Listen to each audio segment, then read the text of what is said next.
Grabe, ang ganda ng Christmas tree dito sa may BGC, dito sa may Central Square. At ito nga ay November 27 at 1 month nga rin kaming hindi nakapag-therapy dito sa St. Luke's. Gawa nang nagkaroon nga siya, diba, ng hand, foot, and mouth disease. At after 1 week nga na natuyo yung mga butlig niya, magbibilang pa daw ng 2 weeks, sabi ng kanyang neuropedia. At bago nga makapag-therapy ulit si Zaria at kailangan niya ng pedia clearance para mag-proceed ulit siya sa kanyang session. Kaya ganun ko talaga kakailangan yung pedia clearance niya. Kaya ito nga, habang mag-start pa lang sila, gusto niya na talaga tumaob agad siya. Kaya sa mga gustong sundan yung ginagawa kay Zaria sa kanyang occupational therapy, ayan, panoorin nyo na lang ito. Tapos bawat sa kanya, bawat gawa is may bilang po yan na 1 to 10. At tapos may mga ibang video po dyan na naka fast forward na, kaya parang mabilis po siya. Kaya panoorin nyo na lang po ito hanggang dulo.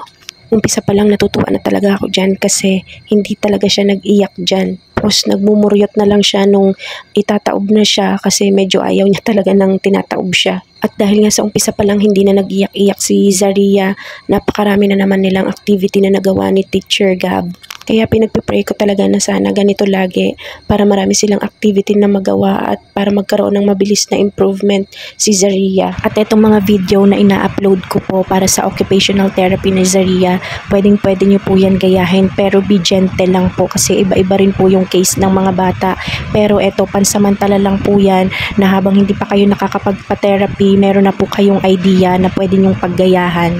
Kasi meron talagang mga mommies na nagpa-personal message sa akin na mag-upload daw po ako ng mga therapy na ginagawa kay baby Zaria para magaya rin po nila. Lalong-lalo na yung mga malalayo sa hospital or wala talaga sa area nila yung may mga nagte-therapy. Pero mas maigi rin po talaga na makita ng rehab doctor or neurology yung mga babies nyo na mayroong cerebral palsy para po makater din ng maayos kung ano po yung mas kailangan po nila.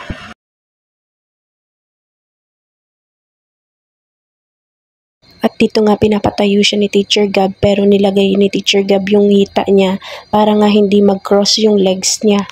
At ito na nga yung last part ng session nila, kaya sa Monday ulit kami babalik sa hospital. At ito, pauwi na rin kami niyan ulit.